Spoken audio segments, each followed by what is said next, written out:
Thank you everybody for being here today. Today is the Shift Mastermind series, and we're on tactic number 6, capturing people in your web internet lead capture.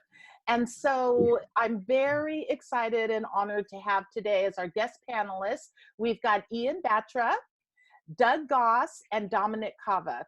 So what we're going to do is talk about what is involved in doing internet lead capture, and then I'll also bring up some tips that come up with the chapter. And if you guys need a copy of the Shift book, let me know and I'll be happy to send you a PDF. So welcome everybody. Ian, I'm so glad that you're here. You're our productivity chair from the ALC, and you know, I know that you're all about making sure that everybody has really good information and knowledge on how to be productive. And so I really appreciate you taking the time today to, you know, share some of your wisdom in this. Thank you, Edith. Appreciate that. Happy to be here. Yeah, thank you. And then Doug, you know, I know you're super busy, and being, you know, in the ownership group, and then having your own successful business, and then also being the president-elect for SCORE. So thank you so much for being here today. I really appreciate that.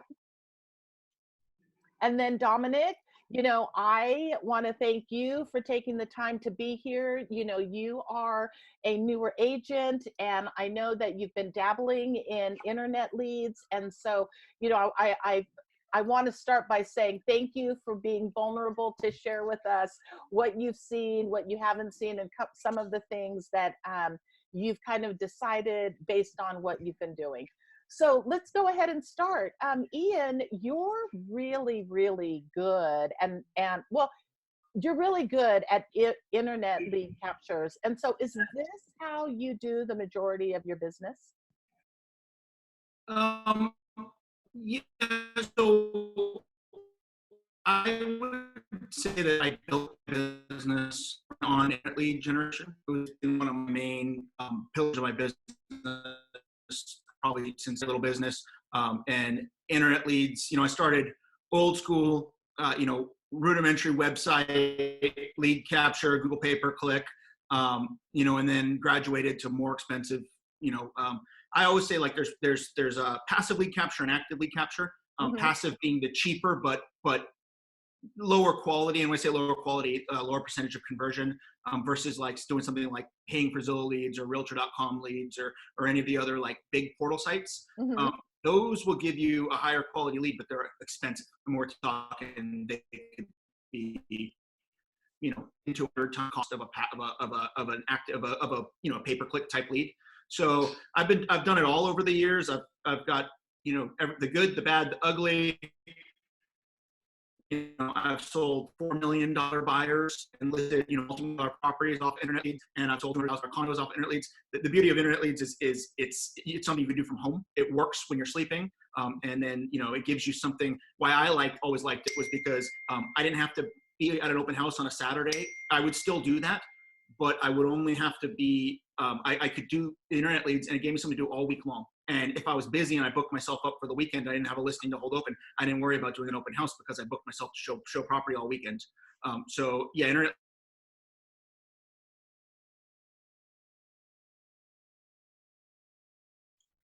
I can hear you. Years ago. Sorry about that, Ian. I had accidentally muted you. So internet leads are what?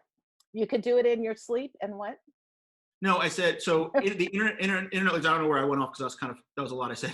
But internet leads, they work while you're sleeping. Yeah. They work all the time. So you can run internet lead gen 24/7. And if you don't have, so like what I would say, like, so if one of my pillars of my business is open houses, which it is, but an open house is a commitment. You know, if you're primarily an open house agent, and you get a lot of business for open houses, you're basically committing yourself every Saturday and Sunday, 1 to 4, you know, sitting there in an open house. Well, guess what? If you've got a family, you've got kids, you've got other things going on, that's birthday parties you're missing, that's family events you're missing.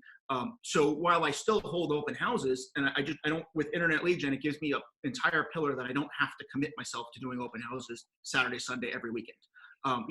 certain other things, as time's gone on, like I said, was from like, I've been doing lead gen since probably 2013. And it's been a pillar of my business and a strong pillar of my business. Now I do a lot more sphere of influence. But what I was saying, there was a lot of my now sphere of influence is old internet leads. So some of my biggest transactions, my first $4 million sale was a Zillow wire. I love that. I took them out, $4 sold million property. lead. First I was capped at the time, so I saw my first $100,000 check. It was really nice. I love that. Congratulations on that, Ian. Thank you. Thank you. So Doug, you've been doing internet leads for a while. What does your business look like with that?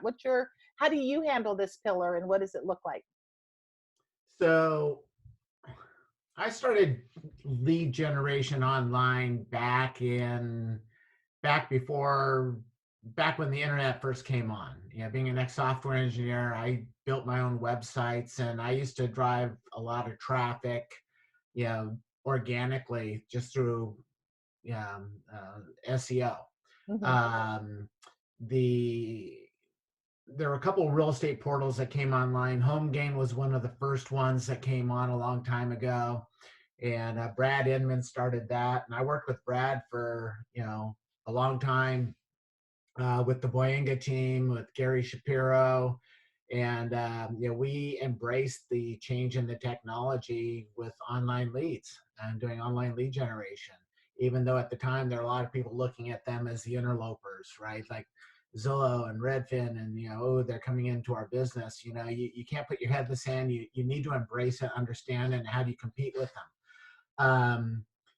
For me, most of my business has always been past clients, personal referrals. And then in the late 2000s, we were very heavy into the REOs, and I had built my team based on the REOs. I had 9 people on my team. And once the REO market cooled down, I looked at how can I better support my team now that we're not getting as much business from the REO. So I got back into the online lead generation.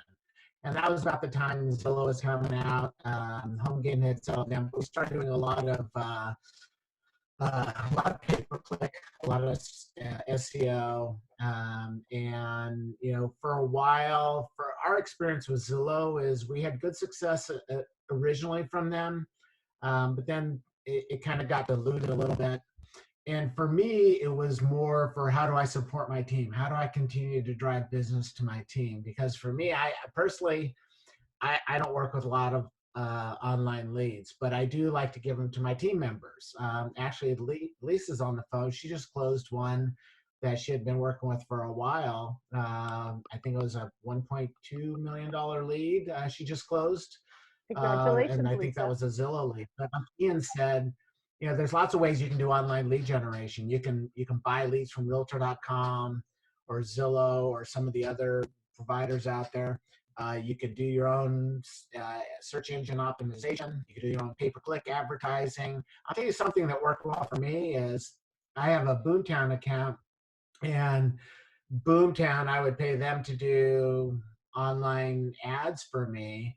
And what I did, and they do it through Google, what I did is basically I copied their ads, and then I did it myself using Bing. So Bing is the browser that none of us use, but it comes standard on almost every laptop that's out there, right? Yeah. And Bing, it's about 10% of the cost of doing Google AdWords. And believe it or not, there's a lot of people who still use Bing.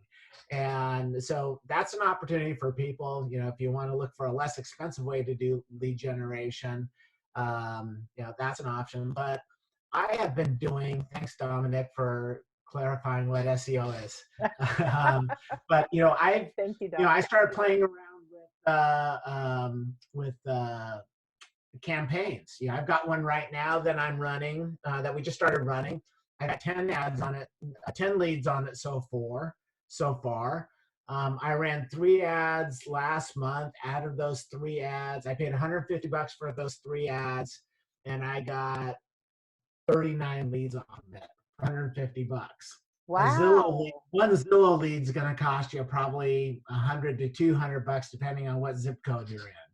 But you know, these type of leads, when you're doing SEO, if you're doing pay-per-click, if you're doing campaigns, these are what we call top of the funnel leads.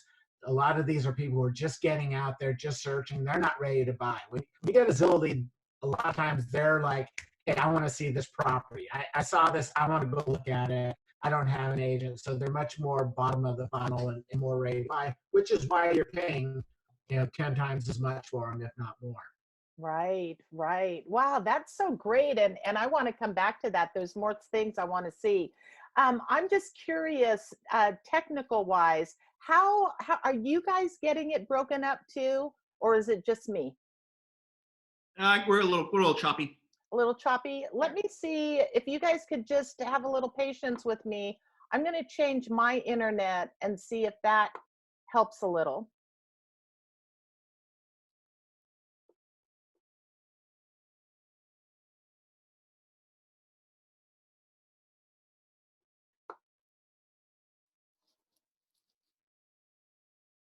Listening to Doug anyway, it doesn't matter. Okay.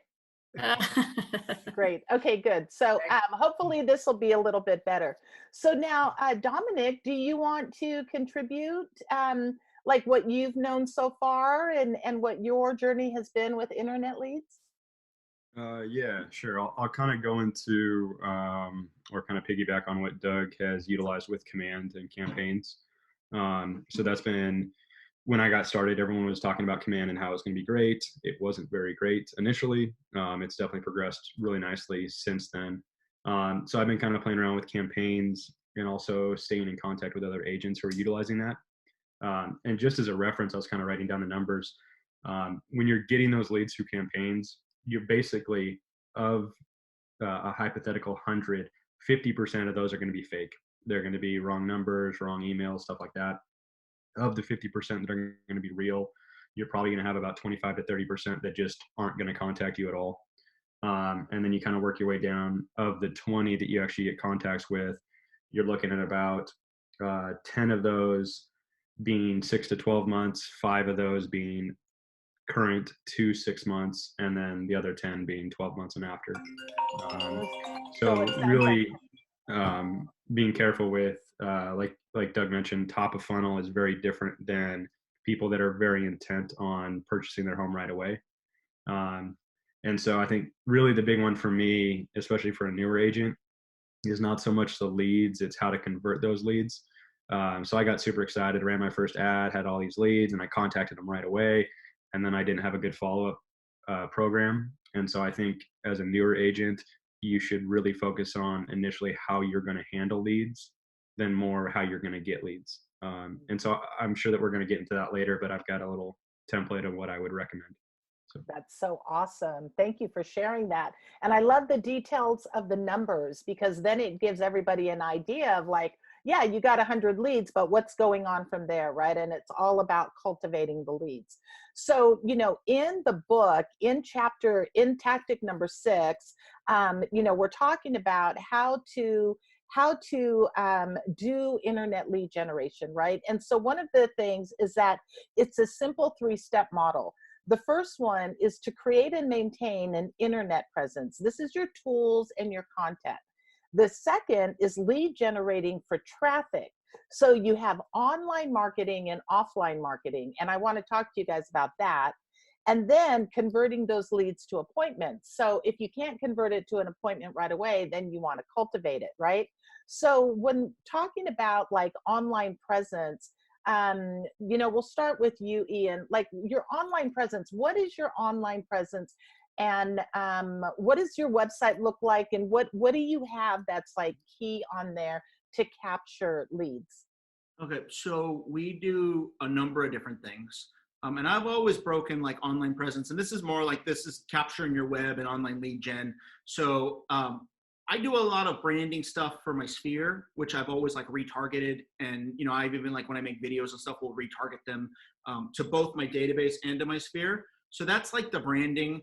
We run, so Doug runs Boomtown. We use Ylopo, which is similar, but no offense to Boomtown, but the tech on Ylopo is just way better. So so we like, you know, Boomtown's they always considered the Cadillac. They've been around forever and they've been doing it the longest. Wailopo is like, those guys are real cutting edge and they use a lot of AI. So when a lead comes in, I actually don't, like Doug, I don't do a lot of work with a lot of online leads anymore myself. My team does. But the way we run everything is we want I always have the agent immediately reach out, but we don't actually have to reach out because technology reaches out. So the text messages are automatic, and my autoresponder will have full conversations with people and like literally will ask them what they want, what kind of house they want, how many bedrooms. I mean, people are having a conversation with this thing, but while that's happening, it's telling the agent, hey, your lead is engaged with the autoresponder. Mm-hmm. So the person's already told, like, if they're an engaged lead, and Domenick's numbers are pretty on point. You know, I mean, a lot of people, you know, an autoresponder will go out. But see, I in 2013, when I was running a rudimentary website and it was so cheap, I used to run my own ads. Now Wailopo does it for me, but I used to run my own ads. I'd sit there, I'd make the ad on Facebook when nobody even knew what a Facebook ad was, and I'd run the ad and I'd spend like, you know, $10 and get 50 leads. You know, and I'd sit there and I was like, oh, this is so awesome. But then I'd sit there and pick up the phone and call, try to filter them. And honestly, I did get business that way. It just takes forever. Mm-hmm. So now we leverage technology to do the autoresponding. But while it leads engaged, and we've got, I think, 7,000 or 8,000 leads in the database now. So the technology is constantly like retargeting and occasionally just randomly texting the database. You know, if we have a lead that came in 3 years ago, we don't know anything about them, we have no notes. They actually will, like Wailopo systems, going through and pinging people and saying, hey, did you ever buy a house? Oh, that's good. So you're actually using the bot to try to capture the lead, right? It filters through. Mm-hmm. So with online lead gen, so you always want to get to the lead immediately if you can. Right. Because so like in the book, it says like less than 24 minutes versus 24 like hours. 30 seconds. I mean, you know, I mean, call immediately. Because the thing is, if a lead is hot to go, especially like we were talking, like Doug was talking, we talk about expensive leads. If an expensive, like passive lead capture lead, like a portal lead, like a Realtor.com or Zillow lead, you want to be on that lead immediately. Because if that's a hot, red hot lead, and Doug said like $150 for a Zillow lead, more like $800 for a Zillow lead. That's how much they cost now. So, you know, if you're spending that kind of money, which we're not right now, especially not with shelter in place, but if you're spending that kind of money on a lead, you want to capture that lead because, you know, an $800 lead. But the thing about a Zillow lead is like that person could be like, I want this house and I want to write an offer on it now. Like I have, the fastest I've ever had was like a $2 million buyer, Zillow lead, came in on like a Tuesday night. I set an appointment to show them properties the next morning and had them in contract by the weekend on a $2 million sale. That's so I mean, awesome. I've actually had the exact same thing happen twice on a $2 million buyer. So the thing is sometimes these online leads are just ripe and ready to go. Right. That's a small percentage of the time. A lot of the time, they're not actually looking for an agent. What they're looking for is information about something. And so the way we approach them is be the broker of information. I tell the agents, look, you don't call them and try to tell them what a great agent you are. You call them and ask them what they want. And we use, so the old, you guys probably know, like the LP Mama script. I could never remember LP Mama. I think I have it here somewhere. It's location, price, motivation, agent, mortgage, appointment. So that's your jogger for how to pre-qualify a buyer. I couldn't remember that. So I taught my team this and they all use it. It's who, what, where, when, how, and why. So and actually drop the who. It's just where, what, when, why, and how. It's 5. And the reason is it's what they want. You know, 3-bed, 2-bath. You know, where, Cambrian Park. You know, Willow Glen. How and the way I always ask this, and if you guys get one nugget today, I'll give everyone a nugget that will help you convert leads. I never ask a buyer if they're pre-qualified or they talk to a lender.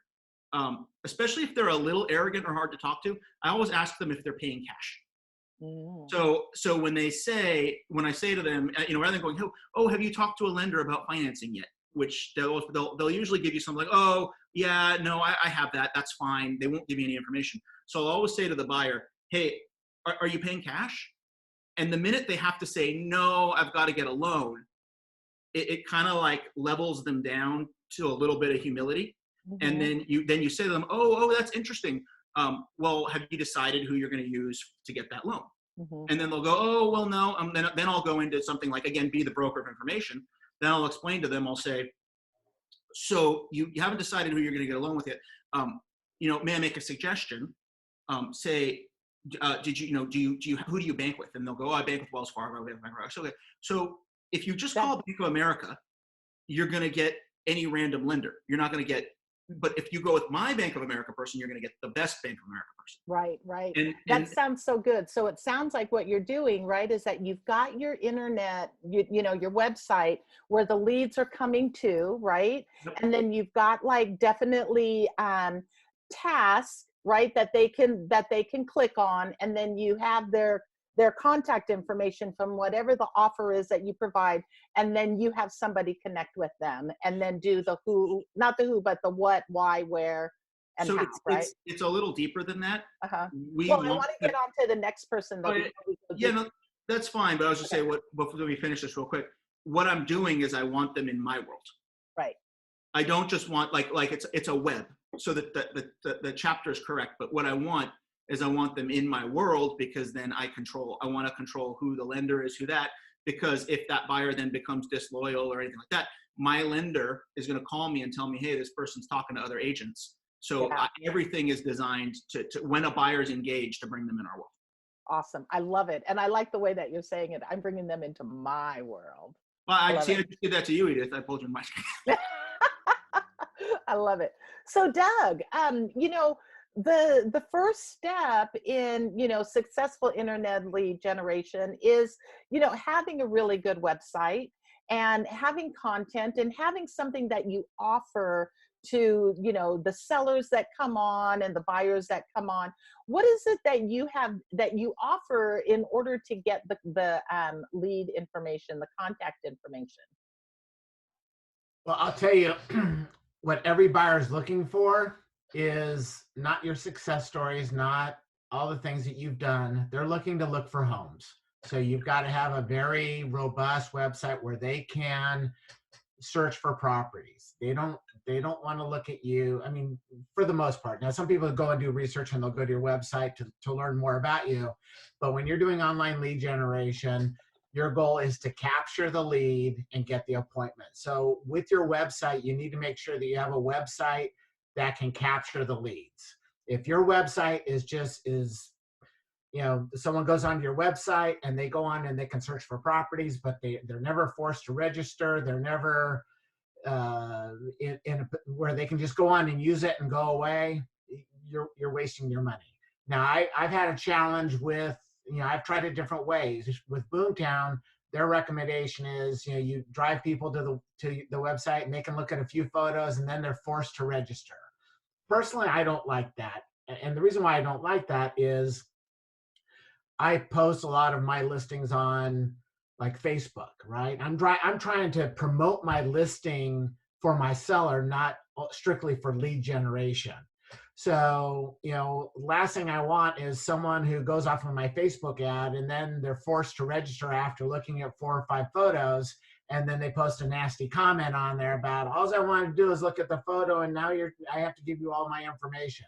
So you need to be sensitive about that, but you need to make sure that you have a website where you can have a call to action and you can get their information. That's one of the good things about the campaigns is you can use that to get their information. And like Domenick said, a lot of them are bad leads, but that's okay. I would say, a conversion rate in Silicon Valley, if you can convert 1% of your leads in Silicon Valley, you're kicking ass, honestly. I mean, really, at our price point, be careful when you talk to people at Zillow or Realtor.com. They're going to tell you about 7 to 10% conversion rates and how you should spend all this money. That's bullshit. Don't listen to it. If you're looking to do it, talk to Ian, talk to Dom, talk to me, talk to Von Cano, talk to people who have done it, and we'll give you the truth on it. But you've got to look at, it's a very small percentage that actually turn into leads. And a lot of those leads are going to be long-term. And we've had leads that we've had in our system for 3 or 4 years. and we've reached out to them. We've had them on drip campaigns, and they're silent. But then one day they raise their hand and say, I want to see this property. And you see that they've been in your system looking at properties for 3 or 4 years. But the most important thing is when you're capturing leads, like Ian said, you have to jump on and contact them. Because if you're paying for Realtor.com or Zillow or whatever it is, or if you're just doing online, SEO or pay-per-click, when they look at your property, and let's just say if you're paying for Zillow or whatever your campaigns, they're moving on to the next property, right? And if it takes you 10, 20, 30 minutes to respond to them, they've already probably looked at 4, 5, 10 other properties. They've probably registered 3 or 4 other times. And you know what? If they went from your website and then they went and they ran across Ian or Brett Jennings or the Boyangas or Dominic, you've lost them because they've already captured them and they've already converted them into a lead, into their lead, and they've got them in their system, using their portal. So 1, you've got to have a lead capture system on your website. 2, you have to reach out to them immediately. And 3 is you have to be proactive in reaching them. If you make one call, if you call them, leave them a message and never follow up, or you send them an email, they're never going to call you. You have to keep staying active, trying to contact them until you reach them. Because if you just leave a voicemail or an email, you'll never hear from them. Right. So it's really important to cultivate the leads that you get. So I'm wondering, Doug, what is your compelling call to action? So we know that, buyers are looking at property and they probably want to learn what the sales process is. And then we know that listings, sellers are looking at property and they want to know what the market stats are and what the process is, right? So what kind of offers do you provide that allow people to give you their contact information so that now you've captured a lead? Do you do anything like that?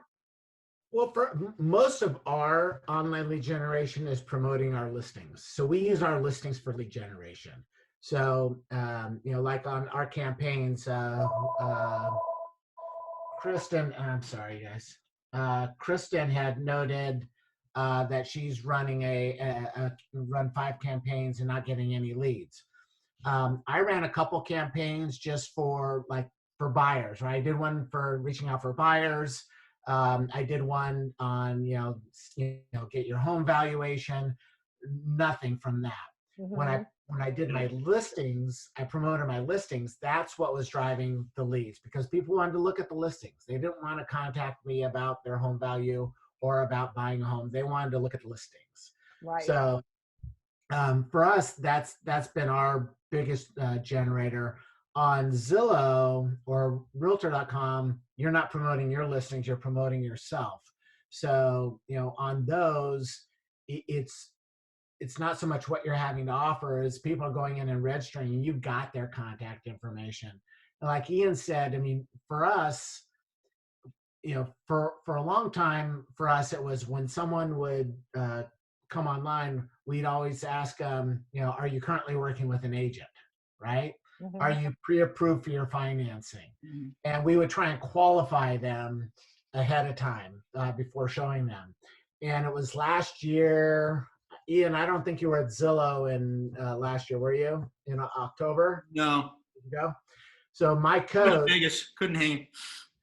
My coach had said, just don't ask them the questions. Just get the appointment, meet with them. Just get the appointment. So, that goes against me, right? Because if someone's working with an agent, hey, go work with that agent. That's fine. There's other ones that we'll work with. I don't want to waste my time showing a property and then ending up, oh yeah, well, we have an agent. And I just spent an hour of my time trying to meet with them, right? Mm-hmm. But one of the compelling things is, a lot of people will say they have an agent because they don't want to be sold, right? Even though they don't, it's just like walking through an open house. They have an agent, so you don't bother them, right?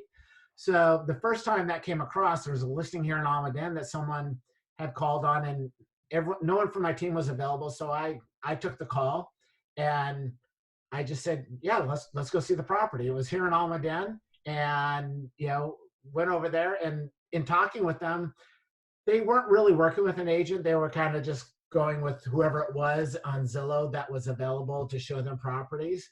But Teresa and I were able to form a relationship with them. We provided that extra level of service. We talked to them about off-market properties, and we were able to get our foot in the door, build a relationship, show them our value, rather than just discounting them because if they said that they had an agent, because they were working with multiple agents, but no one specifically. So That's we wonderful. went on with them. Unfortunately, we didn't get it, but I think long term, you know, once we get out of this, we'll get them into contract on something. Hey, Yeah, Doug? that's awesome, Doug. I want to, if I say for 10 seconds, we handle the agent question a different way too. What I always say is I pre-qualify everything. I don't actually ask if they're working specifically with an agent. What I'll ask them is like, how long have you been shopping for a house? And if they say, oh, I've been shopping for 2 or 3 months, they've probably worked, they may not be committed to an agent, but I know they've probably worked or seen some properties from agents. Then I'll ask them, have you written any offers? Because obviously if they've written an offer, they've either one of two things. They've either written an offer with a listing agent or they've written offers with some agents, but they may not have a commitment. So I'll kind of go around the question and then I'll work my way in and then kind of divulge information. And then I decide, and then I ask them like, then if it feel like they've been writing offers with other agents, then I'll say like, well, are you committed to those agents? You know, are you working with, you know, who are those agents you're working with? Or are they listing agent? I'll like ask the questions and kind of go around the question to figure it out, because I've sold a lot of properties to a lot of people who were working with other agents, but maybe they had a bad experience. I've actually straight up had online leads tell me, yeah, we worked with this other agent, we wrote a couple offers, but we're not really happy with the agent. Mm-hmm. So then, you know, and then I'll ask them, hey, are you committed? Have you signed anything? You know, all the legal stuff. And then I'll work my way back. And then oftentimes we have converted those buyers. But I don't, like, just like Doug, I don't go head on, are you working with an agent? Because again, then you're giving them an out. So anyway, that's about that. Right. So like when I'm doing an open house, you know, I'll ask the prospect, you know, have you written any offers yet? Right. It's like the way to make it like non-invasive, right? That's mm-hmm. awesome. Dom, do you want to jump in and give some input on what we're talking about like, you know, the landing page, and what is it that you use as a compelling offer for listing for sellers and buyers to want to give their contact information?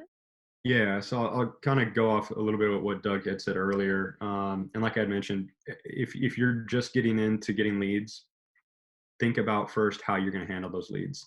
So I kind of wrote down 3 main things. How are you going to contact that lead within the hour? Like Doug said, if they're searching, they're going to keep searching. And so you need to be able to catch them. In the book, it says 24 minutes. I don't have an automated system. Ian's got a great system in place with AI. So what I did is I just have Kelly that will tell me I have a lead notification. I had a document on my phone that I've put all my auto completed text messages in. I just copy, paste to the number so I get there right away. With Command, you can also use Twilio. You can get a local number. You can put them in a smart plan that'll automatically generate that in. So that's the first one, is how are you going to contact that lead within the hour? The second component is basically they've looked at contacting leads. It's going to take you about 8 to 12 contacts for them to actually respond. So if you send that first text and they don't respond and you give up, they could still be there. So by definition, you need those first 2 weeks to get about 9 to 12 contacts in order to actually see, is it real or fake? I love that, Domenick, because what you're saying is like, cultivate this lead, right? Like, don't be afraid to communicate, right? Like 8 to 10 contacts without having any contact back. That's kind of like, you know, like if, you know, we're not used to that, right? We expect when we contact someone, they contact us. If they don't respond, then it's like, oh, well, right? But I love it. So you're giving everybody permission to think way ahead and think 8 to 10 before you even consider stopping. Absolutely. So step 1, contact them within the hour. Step 2, what are you going to do to your first 2 weeks? Contacting them 8 to 12 times, utilizing text, phone, and email, because you're not sure how they're going to communicate. You need to give them an opportunity to receive all those and then to give back whatever one they feel most comfortable with. And then the third one, and I think Doug and both Ian hit on this, what are you going to do the next 6 months to 3 years? How are you going to utilize a drip campaign or a smart plan to keep them on a touch? Because the last thing you want to do is pay for that lead and then just let it go to someone else. So you want those three things to be really on top of mind before you say, I'm going to put money into something. Now, there were a couple of great questions, Kristen and Brian. Brian's a little bit easier. Searching for sellers through especially campaigns and Facebook ads doesn't produce high-level leads. You're actually better off searching for people who are looking to buy and move up and therefore sell their lower homes. So when you look at campaigns, especially through Command, the top ones that are going to be selling well are going to be getting a lot of leads are going to be your listings, kind of open houses, get more information. One thing is, don't put the address in, because that is your value add. You're trying to say, hey, there's a beautiful home, learn more about it. If you put the address, they're going to say, I can learn more about this on Zillow. After that, people are looking for reduced price homes and off-market properties. What they're not looking at is they don't care about your app. They don't really care about CMAs. They don't care how great you are in selling their home. Those have just not really produced the leads that most people expected. Kristen's question, if you're using the Command and campaigns, make sure you use the Facebook lead generation form. What that'll do is when you click learn more, and make sure you have learn more, not sign up. People don't want to sign up. But when you click learn more, it'll generate that lead. And then just make sure that your ad has some type of value add. So they need to have a reason why they're going to click. So those are big components. That's really awesome, Domenick. Thank you so much for sharing that. So, you know, the way to market online for your online generating lead, your online lead generation, right, is like to take people to your website. And it's not just marketing online, it's also marketing offline. So do you have your website on every communication that you put out, Dom?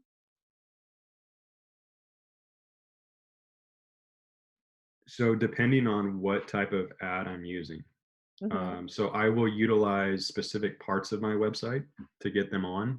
Now, I think old school, sorry to say, Doug, websites were what people really looked at. They wanted that information. Now I don't think many people use websites as much as they use reviews and Zillow and Redfin. So you're giving them an opportunity to see information. I'm using my website more as branding. I just want them to see my name over and over and over again, so that when they think about, oh, you know what, it's time to buy a house, this guy's been helping me out, I've seen him over and over again, I'm going to use him. Awesome. Thank you. So does anybody have any questions or comments? We've got some really seasoned people here. So if anyone wants to jump in, now's the time. I got a tip that'll help people double their money. Okay, go ahead, Ian. So, and actually it is an answer to one of the questions. Domenick kind of touched on it, but I don't know if you guys, most people don't know this, but the statistic that I've heard from Zillow and other sources is about 30% of your online buyer leads actually have a property to sell. So they don't want to tell you they have a property to sell, and they don't care, like Domenick put, they don't care about how good of a listing agent you are, because what their motivation to sell their property is the house they're going to buy. So the way you convert an online seller is not by selling, you know, as I say, the home value ads. They're very 2013. I used to make money on those in 2013. They don't make any money now. So nobody cares, because they'll look at their Zestimate, they'll look at the Redfin estimate. They can get a home value number, any number of places. Whether that number is valid or not is a different question, but they don't care. They'll get a number elsewhere. So you need to flush out that if they have a home to sell. Well, in that pre-qualification process, and this is a nugget, guys, write this down if you want to use it to make money. If you're talking to an online lead and you're getting into how they're going to buy the house, like I said, I always ask them, like, are you going to pay cash? I'll also ask them, I don't ask them, do you have a home to sell? Because again, you want to, when you don't know somebody, you got to be very wary of what I call defensive questions. Do you have an agent is a defensive question. Do you have a home to sell is a defensive question. You're giving them a reason to kind of pull back on the conversation. So I always ask them, I say, so you're a renter, right? So I asked them the opposite question. You always ask them the opposite question of the answer you want to know. So you ask them, so you're a renter, right? Because if somebody's a homeowner and you ask them if they're a renter, they actually get defensive and they tell you, no, I own my home. And as soon as they tell you, no, I own my home, then you can ask them the question you really want to ask them, which is, so in order to buy this $2 million house, do you need to sell the home you already own? They're maybe looking at a $2 million property in Sunnyvale, and maybe they own a $1.2 million house in Cambria Park. So or a $1 million house in Boston Valley. So then you can say, hey, so in order to buy this house you want to buy, do you need to sell that home to get the equity? And they'll say, yeah, I probably need to sell it. And then I always go back. I don't actually I kind of leave that alone. I put it aside and I tell them, look, we'll take great care of you. Where's the home? Where's your home? Oh, I live in Blossom Valley. I've sold a lot of properties in Blossom Valley. We'll take great care of you when the time's right. Obviously, we need to focus on how to get this. In the meantime, my lender will help work through that because we won't actually know. I said, and trust me, I own a lot of real estate and I own rental property. And if you can keep that property, I'm actually going to encourage you to keep that property. I tell them not to sell the house. I've listed more properties telling people to keep the property as a rental. And when they looked at all the numbers at the end of the day, they said, no, I really want to sell it. But you almost tell them you don't want the listing. But you don't tell them you don't want someone else to have a listing. You tell them you want them to keep the property and have rental property because they don't feel like you're a greedy realtor just trying to list their house. So I tell them, no, if you can keep it as a rental, let's get together on the phone with the lender. Let's run all the numbers. Let's see, because if you can keep that property, you should keep that property. And That's so awesome. And then Ian. 90% of the time when they run the numbers, they want to sell the property anyway. Easiest listing appointment you'll ever sign. I've signed more listings as non-listing appointments. When they're trying to buy another house, they're usually, you give them the listing agreement and they just sign it in 2 seconds. They don't even, no question, they don't fight you on commission. They don't fight you on the price because they want, you've helped them get to the table where they get what they want. So my tip to help you make double your money. That's awesome. I love it. Yeah. So Vicki was writing reverse psychology on there. Thank you for sharing that. Ian, can you tell us about your first listing? Real briefly. I think it was your right? It was a great story. It was a great story. It's not an online lead gen story, but it's a cool story. I was holding this property open for another team that used to be with our office and with us anymore. But I was holding this old Eichler open, kind of tired, and this was in like 2012. I was a brand new agent. 2012, I'm holding this tired listing. It had gone into contract and fallen out twice already. And it was right during the crazy, when 2012, when the recovery just started happening. And this guy, and I'm holding it like weekend after weekend. And this guy shows up with this awesome dog, this cute lab. And he literally tells the lab to go sit outside and by the door. And he's like, oh, you mind just keep an eye on my dog? And I talked to him. There wasn't a huge house. It's like a 1,200 square foot house. So he walks around the house and I'm talking to him and just chatting and everything. And he tells me, oh, I have a house I want to sell. It's around the corner. And I kind of tried to convert him and get his info. I couldn't get any info. And he goes, no, I have your info here. He's like, if I decide to sell, I'll call you. I literally, but I had a great conversation. So I actually think I dropped off like a card or something because he knew where his house was. And I sent him something. 3 weeks later, he calls and goes, I'm ready. And I walked in and I didn't have a listing presentation. So I had some Mike Ferry materials. So I did the Mike Ferry 3-minute listing presentation. It's literally you walk in with your listing agreement because I didn't have a listing presentation. And I said, do you have any questions or are you ready to sign the paperwork? And he goes, oh, let me see what you got. So I didn't give a listing presentation. I just put a listing agreement in front of the guy. And I said, initial here, the commission 6%, initial here, sign. And my manager at the time said, just go get the listing sign and get out. I'll help you figure out the rest afterwards. It's because we'd already worked on the price and everything. So I literally talked to the guy for a little while, chatted about his house, got the signature, ran out the door, drove back to the office when I got the listing. That's awesome. That's so awesome, Ian. That's great. Now, is that over there by Maker? Because that's when I met you. That's where we met. Wasn't that listing though. Oh, okay. The listing that I met you at in 2012 or 2013, I got that listing because of my first listing. Awesome. I love it. A few of those I closed off my first listing. Yeah, that's awesome. Thank you for sharing that. So does anybody have any questions or comments that they'd like to share right now about online lead generation and lead capture, capturing the prospects in the web?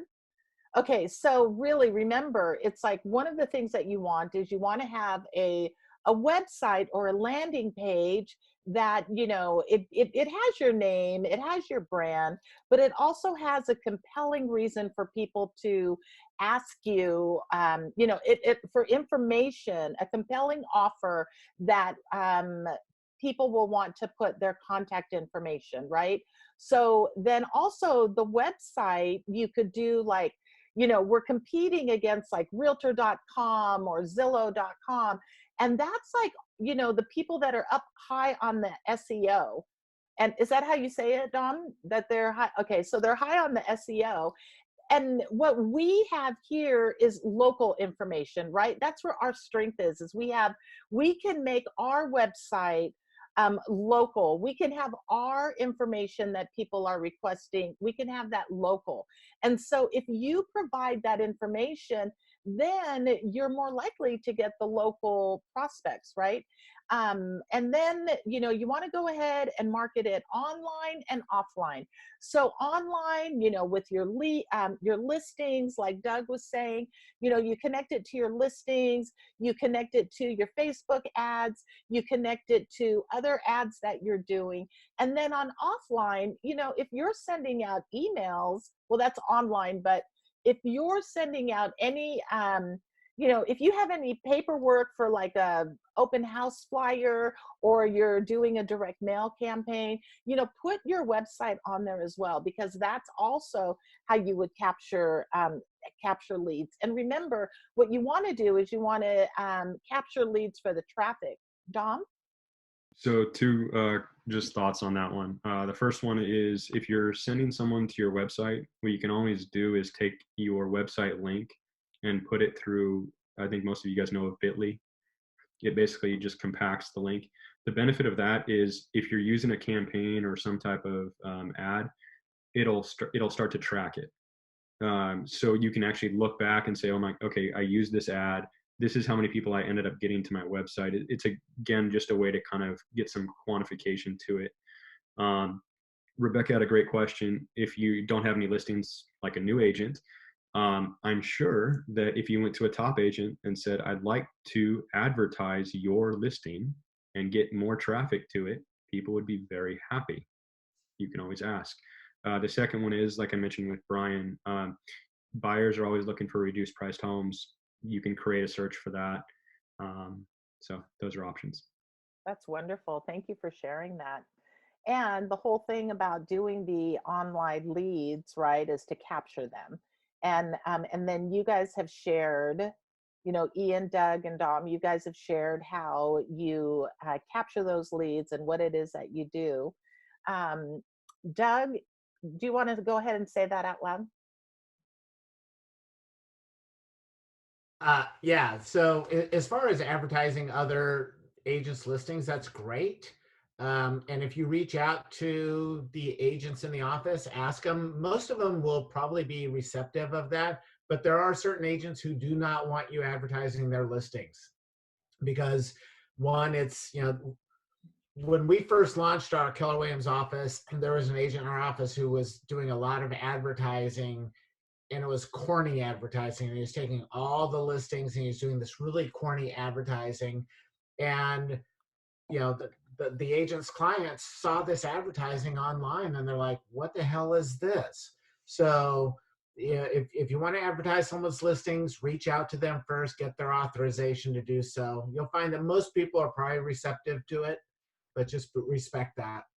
One of the top teams in Vegas that's big online lead gen, the Taylor, I can't remember, I blanked on his name, but they mostly advertise other agents' listings, and they have a form that they send out, and then they'll get blanket permission from certain agents to do like all their listings, but they just, like, he has like his admins just basically hitting people up, and they get it in writing permission, and then they do it because they do, their whole business is doing like advertising listings, and I mean, then they do tasteful ads, like people actually like the ads they create, so they don't do corny ads, but they do exactly what Doug's talking about. But they go out and they get permission, and they spend a lot of time getting permission, and then they run ads. And the reason is, you know, from talking to them, he knows a formula. He knows certain listings generate more business, So he may not have a listing that gives him good online leads. So he figures, like, you know, for his Vegas market, he even told me, he's like, yeah, we like a certain type of house, a 3-car garage. He's like, so if I don't have any of those in my listing inventory,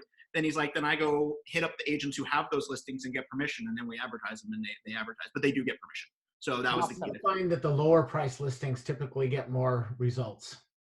Yeah. Does anybody have any questions? Any comments? You guys are so quiet. I got a tip. Edith, you want me to give a tip? So if you guys are to get into online lead gen, you need to look at the online lead not just as an immediate lead. So you want to create a plan for the long term. So we look at online lead gen as possibly immediate transactions or immediate paychecks, but we also look at them as like database building and long term. So, you know, you'll hear online stuff and you'll say, oh, get to the lead within 2 minutes, or, you know, what different people give you things about the immediate. But we also, so I always tell, it's like the immediate call, if you can get them on the phone, is first to try to convert and get an appointment. But if you can't get an appointment, then it's to filter the lead and get notes in the database to know, because if you talk to somebody and they say, oh, I'm thinking about buying in a year, well, you want to create your full plan accordingly. Or if they don't know, or they're just curious, so you want to filter and you want to have a long-term follow-up plan. So we leverage technology because I can't manage like 7,000 people without technology to do it. If you're brand new, you could probably put notes and set reminders and then follow up with these people. But eventually you're gonna get overwhelmed and you need to figure out a way to like leverage technology to do that. But at the same time, you wanna sketch out your plan, because I look at it as in, look, if I spend money, like I would say this year, we've already closed a couple of old Zillow leads, like 3-year-old Zillow leads. Well, 3 years ago, those Zillow leads were maybe $150, but now we can monetize them later. Like one of them that Andrew on my team closed one earlier this year that was like 3 years old, was not his lead to begin with, was passed down from another agent. It passed to like 2 agents' hands before it got to him, and he converted it and sold her a house. I love it. You know, I mean, so you want to think of these, you're spending money, you're putting work, you know, you don't want to think of it. And one of my old, a different system I used to run, the guy who ran the company, he always said, every lead has a value. So the thing is, like sometimes people will get a lead and they'll say like, oh, this person's not going to buy, oh, they don't have any money, I don't have this. But you'd be surprised, people inherit houses, people have friends who need to sell houses. So you want to treat everybody with respect. And that's why I say it's like talk to them and then filter them. And then unless they want out of the database, they all stay in the database. Like I love that. Thank you so much, unless the client says, I want to be off your list, which some people do, then we take them off the list because we respect that. But otherwise, we never get rid of any lead. We keep them all in there because we never know who's going to, you know, I mean, you don't know. I mean, people say, oh, I'm never going to buy, I can't afford to buy a house, everything. But then they're local, and then their parents, I mean, I hate to say this, but someone's like in this area, parents may pass away and they may inherit a $2 million house. And all of a sudden they're like, oh, that realtor guy was really nice, I want to call him and have him sell my parents' house in Sunnyvale. You know? I love that, right? Because it's like they have the consistency of seeing your marketing, seeing your, right, because I'm assuming that they're on a drip campaign and then they're still being connected and they're still being reached out to, right? So that's awesome. And in one of the questions was, you know, how much of your business is from online lead generation? Ian, you had put 40%. Domenick, how about you? Have you experienced any leads yet? Well, of the one deal that I've done, it wasn't an internet lead, so mine is 0. Okay. Thank you. How about you, Doug? What's the percentage of online internet leads? Usually ours is about 17 to 19% of our business. Well, that's pretty good. All right, good. So we've only got a few minutes. Jelaine had asked if anybody uses home snap ads. No. Okay, great. Thank you. Anybody else have any other questions? No? All right. So, Doug. Actually, I do. I do have a question. Okay, Carlos. About market leader. I'm just looking at my phone and I see market leader, W leads. Is that a good deal? It's market leader, is that what I heard? It's market leader, innovator. I think it was good in 1998. Okay, there's your answer, Carlos. So Ian, you know, with your last tip that you gave, thank you so much for that. Domenick, real quick, what's a tip that you want to give to sign off with? Yeah, the biggest thing, like I'll say, is before you start to get into lead generation, make sure you have a system to hold those leads. And it needs to be three things. It needs to be the first contact within the hour, the next 10 contacts within the first 2 weeks, and then what are you going to do 6 months and on. If you have that system, then you're ready to start lead generating. If you don't have that system, stop trying to pay for leads. So focus on that first. Awesome. Thank you so much. And Doug, what would you like to say? I would mirror exactly what Domenick just said. It's so important to generating the leads isn't the hard part. It's converting the leads. That's the hard part. And if you're not reaching out to them immediately, someone else is. If you're not following up with them, someone else is. So, you know, it's not so much getting the leads, it's following up and converting the leads and getting the appointment. Awesome. Thank you so much. And Ian, 1 minute, what would you like to leave as your last tip? I'll sort of reiterate what Doug said. The fortune is in the follow-up. You know, you can convert. I've converted old leads. I've converted new leads.